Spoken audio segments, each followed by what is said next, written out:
na nga pinag-uusapan natin. Si Mary! Oo, ito na nga. Barkada kami niyan simula pa ng mga bata kami.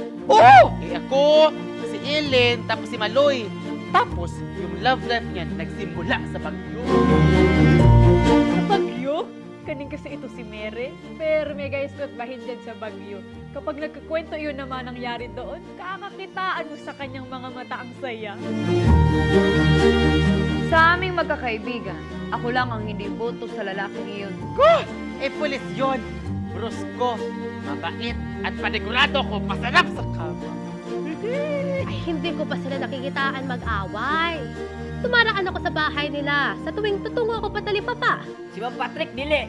Binatukan niya ako noon isang araw. Ang kulit-kulit ko daw. Nakuha ko ang respeto kay Sir Patrick. Biskan pag dili may makasinabot og lain-lain ang muang opinyon bahin sa ustisya. Ay, Day, hindi. Huwag mo ang lukoy na sarili mo. May kakaiba daw dyan kay Patrick kaya pinagbigyan ni Mere. Hoy, akala mo kung sino ka matalino? Eh di naman tataas ang ranggo mo kung wala kang kapit sa loob eh.